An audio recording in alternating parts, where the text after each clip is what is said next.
वैसे तो नीट परीक्षा की नई तारीखों का ऐलान हो चुका है। अब यह परीक्षा देश भर में 21 जून को आयोजित की जाएगी। लेकिन दूसरी तरफ नीट पेपर लीक की जांच भी बहुत तेजी से आगे बढ़ रही है। देश भर में चर्चा में आए नीट यूजी 2026 पेपर लीक मामले की जांच जैसे जैसे आगे बढ़ रही है, वैसे वैसे इस पूरे नेटवर्क में शामिल लोगों की परतें खुलती जा रही। शुरुआती जांच में यह सामने आया कि यह केवल छात्रों या कोचिंग माफियाओं तक सीमित मामला नहीं है, बल्कि इसमें अलग अलग पेशों से जुड़े लोग भी शामिल थे।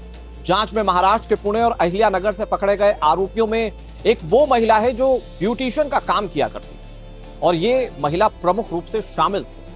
आरोप यह है कि वो मेडिकल प्रवेश परीक्षा देने वाले छात्रों और उनके अभिभावकों से संपर्क बनाकर उन्हें पक्का पेपर दिलाने का भरोसा दिया करती थी। इसके बदले लाखों रुपए वसूले जाते थे। एजेंसीज का कहना है कि वो छात्रों को नेटवर्क से जोड़ने का काम किया करती थी और हर सौदे पर उसका अपना कमीशन फिक्स था। आरोपी महिला का नाम मनीषा वाघमारे है। ये पेशे से ब्यूटिशियन है और पुणे में मेडिकल उम्मीदवारों के लिए काउंसलिंग और एडमिशन कंसल्टेंसी भी चलाती है। आरोपी ब्यूटिशियन का पति भी डेंटिस्ट बताया जा रहा है। इस मामले में सबसे बड़ा खुलासा मनीषा वाघमारे के बैंक खातों को लेकर हुआ। जांच में पता चला कि ब्यूटिशियन मनीषा वाघमारे के नाम पर 21 बैंक अकाउंट है। इन खातों में करीब 10 लाख रुपए जमा किए गए थे। नीट परीक्षा के आसपास इन खातों में बड़े पैमाने पर ट्रांजैक्शन हुए। जांच एजेंसीज ये पता लगाने की कोशिश कर रही हैं कि पैसा किन लोगों और कहां से भेजा गया। नीट पेपर लीक मामले में 30 साल के शुभम खैरनार का नाम सामने आया, जिसे महाराष्ट्र के नासिक से गिरफ्तार किया जा चुका है। इस मामले में नासिक के 30 साल के शुभम खैरनार का जो नाम सामने आया, उसे सीबीआई ने गिरफ्तार किया और उसके जरिए बहुत सारे लिंक्स मिलने की उम्मीद की जा रही है। एजेंसीज के मुताबिक शुभम ने कभी मेडिकल कॉलेज की पढ़ाई पूरी नहीं की। वो लाखों रुपए में नीट का पेपर बेचने वाले नेटवर्क का बहुत अहम हिस्सा पहले ही बन चुका था। रिपोर्ट्स के मुताबिक शुभम खैरनार ने 10 लाख रुपए में नीट यूजी 2026 का पेपर खरीदा और उसे गुरुग्राम के एक युवक को 15 लाख रुपए में बेच दिया था। गुरुग्राम से यह पेपर आगे राजस्थान के मांगीलाल बिवाल को दिया गया, जिसने अपने बेटे विकास बिवाल और भतीजों के लिए पेपर खरीदा था। बिवाल परिवार ने पेपर को दूसरे इच्छुक छात्रों और यहां तक कि कुछ शिक्षकों को पैसे के बदले में पेपर दे दिया था।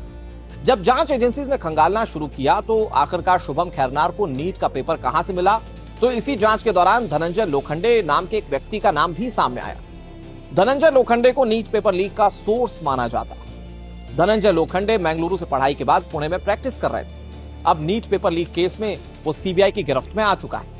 हालांकि लोखंडे को यह पता चल चुका था कि सीबीआई जल्द ही उस तक पहुंच सकती है और यही वजह है कि वो पुणे स्थित अपने ठिकाने से भागकर अपने पैतृक गांव अहिल्यानगर लौट आया था। हालांकि इसे सीबीआई ने वहां से भी दबोच लिया। इसके अलावा कई राज्यों की जांच एजेंसी धरपकड़ में लगी हुई, लेकिन नीट पेपर लीक के बाद कई गंभीर सवाल खड़े हो रहे हैं। पेपर लीक मामले में सामने आए आरोपों ने पूरे शिक्षा तंत्र को झकझोर कर रख दिया है। छात्रों का कहना है कि अगर परीक्षा प्रणाली में पारदर्शिता नहीं होगी तो मेहनती छात्रों का विश्वास टूट जाएगा। कई अभिभावकों ने निष्पक्ष जांच की मांग की ताकि असली दोषियों को कड़ी सजा मिल सके और ईमानदारी से तैयार करने वाले छात्रों के साथ न्याय। फिलहाल देश भर की नजरें जांच एजेंसीज पर है।